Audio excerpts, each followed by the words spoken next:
वालेकुम सलाम। तेरा शहजादो ॻाल्हाए थो? जी भाउ।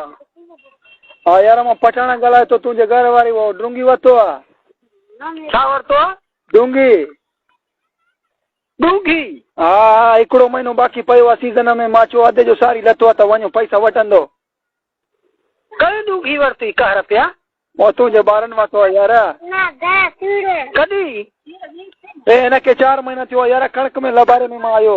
छा लॻे शर्मा जे ॿारनि कॾहिं वरितो आहे? चरियो छा? अरे ख़ुदा जो कसम वरितो आहे यार। हाणे थोड़े सारी लथो वरी हाणे पोइ वरी टाणा माणा करे थो।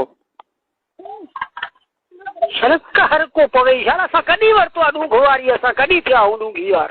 यार तूं पंहिंजे ॿारनि खां पुछेसि हाणे टाणा माणा न करे सारी लथो आहे थोड़े तॾहिं मस्ती करे थो हाणे। तूं चरी मां तुंहिंजो मग़ज़ ख़राब आहे। चरियो तूं हाणे डूंगी खाई ते मने नथो। अरे कहर पवे शाल असां छो वरितासीं? ओ मां ग़रीब जो पैसो खाईंदो अलाह कंदो पेट तुंहिंजो ख़राब थींदो। क़ुरान था तुंहिंजो पाणा पटी दुई शाल लाला। ओ दस्त थींदो यार डूंगी ग़रीब जो तूं खाधो।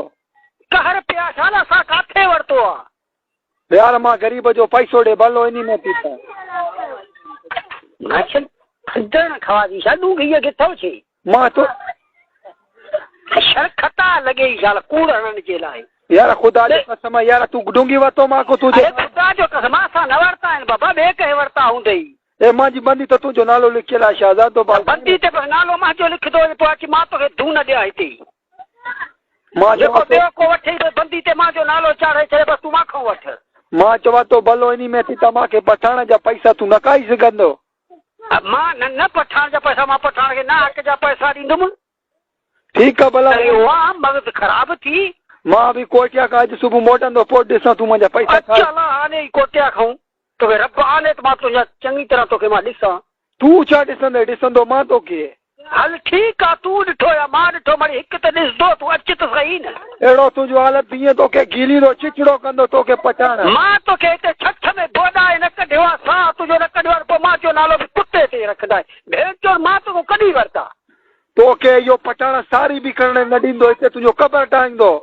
ठीकु आहे मां जो क़बर या पंहिंजो क़बर हिते कुंभ में पूरींदो मां। तूं अच। तूं पूरण वारो थियो पठाण जा पैसा खाइण वारो। पठाण जा पैसा पठाण धूड़ वारी मई हंधा हीले अॼु झुगोए मईंदी।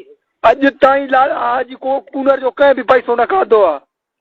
कहर को पोइ मां वठां त खावां न। मां तो को पैसा न वरितो त मुंहिंजो नालो बि हाजी कूलर आहे। कान लॻा असां काथे वरितो आहे? चरियो आहे मग़ज़ ख़राब थी। क़ुरान जो मथो ख़राब थी। तूं जाते ॾिनो आहे त तूं सूं त थींदे त मां हिन घर में ॾिनो आहे पोइ अचिजांइ न हुते। क़ुरान खणंदो मां तोखे डूंगी तूं न खाधो। तूं क़ुरान खण जो मां जो हिते कंहिं वरितो आहे त? हा तुंहिंजे ॿारनि वरितो। खण अची क़ुरान अच। हिते तोखे क़ुरान साण मां खणनि? न न अच न पोइ हिते ईंदे रूबरू तोखे साख ॾींदुमि। तूं अच। तुंहिंजो वज़ू थियल आहे तूं क़ुरान ॾे थो मूंखे? कान लॻा तूं वज़ू कयो न। मां निमाज़ पठाण निमाज़ जो पाबंद हूंदो आहे। हा पाबंद दादा मां बि निमाज़ जो पाबंद आहियां। असां बि मुस्लमान आहियूं। भला तोखे हफ़्ते जे अंदरि ख़बर पवंदो तूं पठाण जा पैसा खाईंदो। ठीकु आहे कान लॻा ठीकु आहे। तूं मूंखे हा हा तूं अंगूठो पटे बि जाए। तूं मूंखे छा कंदे? चरियो आहे छा? बाबा क़ुरान लोड़ाईंदी मां ग़रीब पठाण पाणा पटी दुई